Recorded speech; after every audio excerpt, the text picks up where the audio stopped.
بسم الله الرحمن الرحيم. أعزائي المشاهدين والمشاهدات، معكم الدكتور أشرف نبيل، استشاري طب الأطفال وحديث الولادة. أكلمكم النهاردة في فيديو صغير عن وصفة بسيطة. هي عبارة عن مشروب بسيط، طريقته بسيطة، كل مكوناته موجودة في البيت. هنعمل مشروب له أكتر من فايدة. المشروب ممكن يفيدنا في نزلات البرد المختلفة. كمان بيشتغل كمذيب للبلغم، بيقوي المناعة، بيقوي الجسم، بيحفظ الجسم من الأمراض. كمان باحتوائه على الفيتامينات والمواد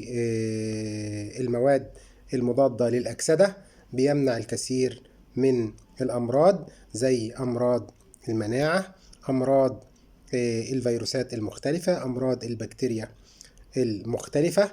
بيرفع مناعة الطفل، بيقوي الطفل، بيقوي عظام الطفل.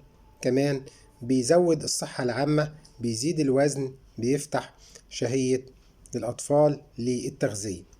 المشروب اللي احنا هنقوله بيبقى للأطفال من عمر سنة، يعني تحت سنة بلاش إن احنا نستخدم هذا المشروب، يستخدم للأطفال فقط فوق عمر سنة.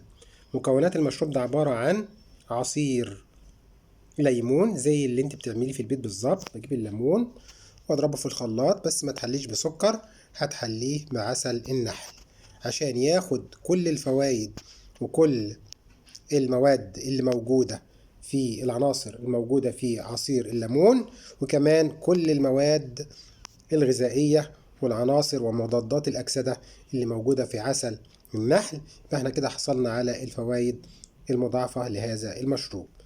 حضرتك هتدي المشروب للطفل كل يوم صباحا، كل يوم صباحا. إن شاء الله تشوفي النتيجة بعد شهر ونص ولا شهرين من الاستخدام المتواصل. هتحس بفرق في مناعة الطفل، في الشهية بتاعة الطفل، في قوة الطفل، في مناعته والحفاظ عليه من الأمراض. أرجو يكون الفيديو عجب حضراتكم. لو كان عجبكم يا ريت تعملوا شير ولايك عشان يوصل للناس كلها. ولو في أي أسئلة سيبوها لنا في التعليقات اللي تحت الفيديو. لو لسه مشتركتوش في القناة ادعمونا بالاشتراك في القناة.